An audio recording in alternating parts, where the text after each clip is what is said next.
wanaume wengi ndio wanakuwa chanzo cha kuwafanya wanawake wengi kwenda kuzimu. Mwanaume, hivi unadirikije kukaa na mwanamke? Huu ni mwaka wa pili, mwaka wa tatu, wengine pasipo hata aibu. Huu ni mwaka wako wa 10. Usikuti hata unaniangalia mimi ni mtoto wako, wewe ni baba yangu. Hujawahi kumtolea posa, hujawahi kumtolea mahali, yani unaishi naye tu kama boyfriend na girlfriend. Unadiriki kusema mke wangu. Hivi unajua kwamba ukifa unaenda motoni kwanza? Ngoja niende moja kwa moja. Unaelewa kwamba ukifa wewe pasipo wewe kurekebisha hicho kitu, hivi unaelewa kwamba unaenda motoni? Unajua hicho kabisa. Unaamini ndani ya moyo wako Kristo Yesu ni Bwana na Mwokozi, na unategemea siku moja na saa moja Bwana ama Bwana atakupokea na utaingia mbinguni. Pia hata kwa wanawake, wanawake kwani pia wanawake ninawasihi katika Kristo Yesu, haya maisha wasiwachanganye sana akili. Ikafika hatua ukaona ngoja tu nibaki naye tu siku moja. Sikia nikwambie, ukifa wewe mama, upo chini ya huyo baba, huyo kijana haja kutolea posa, haijalishi. Sikia, wengine hapa ni wanachuo, unaishi na mwanamke, unaishi na huyo mwanaume, haja kutolea posa nyumbani kwenu, hawajui wewe unaishi tu kama mume wangu, mke wangu. You take this thing simple, yani unachukulia tu simple. Yani hujaolewa, hujaoa, unafanya vitu vya ndoa alafu unachukulia simple. Nauliza hili swali, hivi unajua ukifa unaenda motoni? Unajua hicho kitu? Nienda tu moja kwa moja nikujuze tu, hivi unajua ukifa unaenda motoni? Unajua? Sasa sikiliza nikwambie, Mungu ana sababu kwa nini amekukusanisha na ujumbe. Kama baba yangu, kama baba ama kijana mwenzangu, I don't know who you are, ukishindwa kufuata wazazi wa huyo mwanamke na ukarekebisha kwa kutoa mahari na kufuata yale wanayokutaka uyapate kuyafanya ili binti yao akapate kuweza kuwa ni halali kwako, wakakubali wakasema sawa, haya sasa ishi naye. Sikiliza nikwambie, usipofuata hivyo vitu, kwenda kutoa mahali na kufuata vyote ambavyo familia ya huyo mwanamke imekwambia ufuate, na nakwambia ukweli katika Kristo Yesu, siku ile utasimama mbele za Bwana mabwana, na Bwana aliye mbinguni atakukumbusha. Na kijana, ulikuwa uko TikTok nikakuletea mtu TikTok, ulikuwa uko Instagram nikakuletea mtu Instagram, ulikuwa uko YouTube nikakuletea mtu YouTube, kukuelekeza na kukuonya. Maisha unayoishi yatakuponza kushindwa kuingia mbinguni, lakini wewe ukazalao. Dada, mama, I don't know, sikujui. Ninazungumza hichi kwa sababu ninapokea simu, ninapokea taarifa, ninapokea jumbe za watu wengi. Mtumishi wa Mungu, hivi unasemaje? Mimi nimekaa na huyu mwanaume sasa ni mwaka wa 3.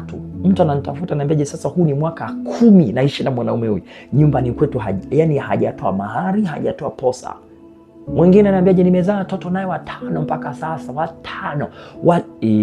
Mama yangu, mama.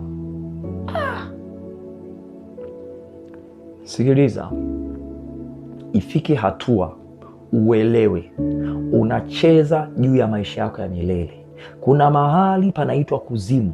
Kuzimu ni moto wa milele na milele na milele na milele. Kama ni kuungua ni milele na milele. Yani unaungua mwaka wa kwanza, 10, 20 ni milele na milele na, yani unaungua na unateke moto tu. Yote kisa starehe ya tendo la ndoa, yote kisa tu unataka kuheshimiwa, mke wa fulani, mume.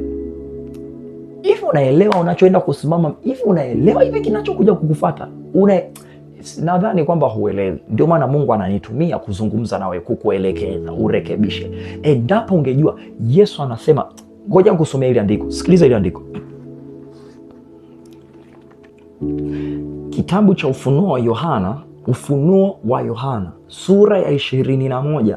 Sikiliza huu mstari wa 8 unavyosema. Inasema hivi: bali waoga na wasioamini na wachukizao na wauaji na wazinzi, narudia tena, na wazinzi au wazinzi na wachawi na hao waabuduo sanamu na waongo wote, sehemu yao ni katika lile ziwa liwakalo moto na kiberiti.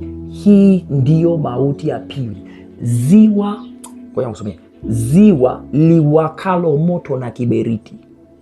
my friend, my mother, my father, my sister, my mother, I don't know. Usifikiri unaenda kucheza kule, unasema hey, haleluya, unaenda kucheza kwenye ziwa la moto.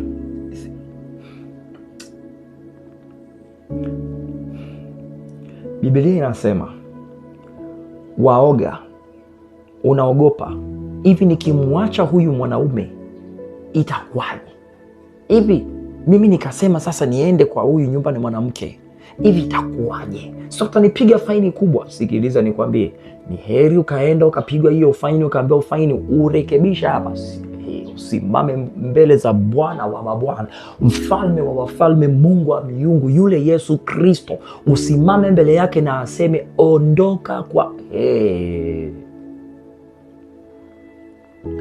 wasioamini.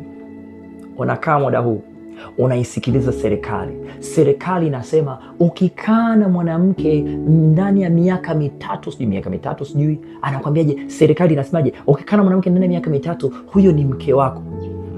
Sikiliza serikali, ishi kwa kuifuata hiyo serikali, pasipo kwenda kupatana na familia yule mwanamke.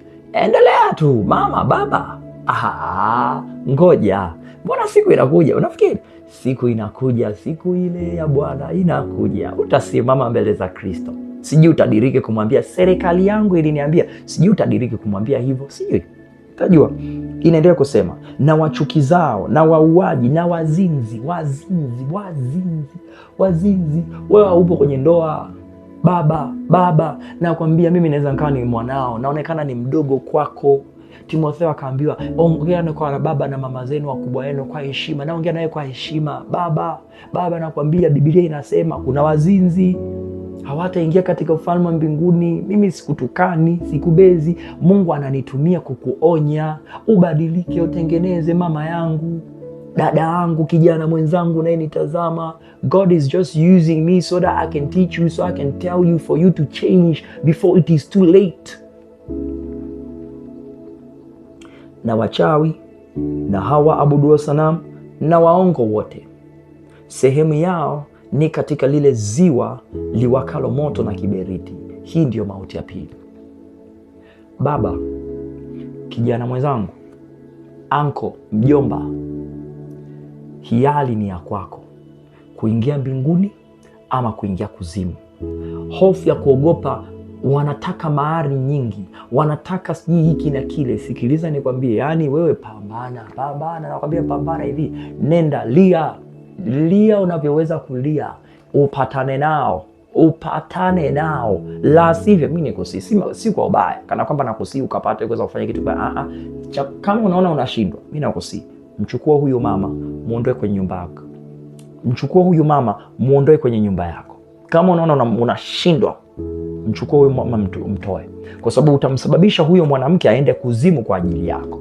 Utamsababisha huyo binti wa watu huyo ataenda kuzimu kwa ajili yako wewe, ambayo unapaswa kutoka kwenda kwenye familia ya huyo mwanamke. Alafu leo hii unakaa naye tu. Wewe dada, wewe mama, anti, shangazi, nisikilize. Mungu aliye mbinguni alisema mtu anataka kuunganika na mwenzake, mapatano ya kifamilia lazima atokee. Na kusi katika Yesu Kristo, ongea na huyo mwanaume, mwelekeza huyo mwanaume. Ukiona kichwa chake kimekuwa ni kigumu, shetani asija akakuchukua akakukokota kuzimu, eti kisa tu unataka heshima ya kuitwa mke wa mtu. Unaona mambo ni magumu, chukua vya kwako, ondoka. Usije ukafa uko ndani ya hiyo nyumba ya huyo mwanaume unaitwa mke wa fulani, hujatolewa posa. Haya maneno ndo utakuja kuelewa maana yake. Utakuja kuelewa maana ya haya maneno muda wote utakapofika. Unakufa nakwambia. Alafu umeona itakuwaje, nitaonekanaje, itakuwaje, maisha tendaje? Ongea kwanza na huyo mwanaume, ongea naye, bembeleza, zungumza naye, pambana unavyoweza kupambana. Ukiona huyo mwanaume mambo yapo, chukua vya kwako nenda, kuliko kufa katika hiyo nyumba. Utakumbuka maneno haya. Tubu, rekebisha, tengeneza. Kuna vitu vingine ni vya kuombewa, kana kwamba ni kuombee ukapate fili. Kuna vitu vingine ni kufanya maamuzi. Hili sio jambo la kuombewa. Hichi kitu sio jambo cha kuombewa. Hili jambo ni wewe uchukue hatua.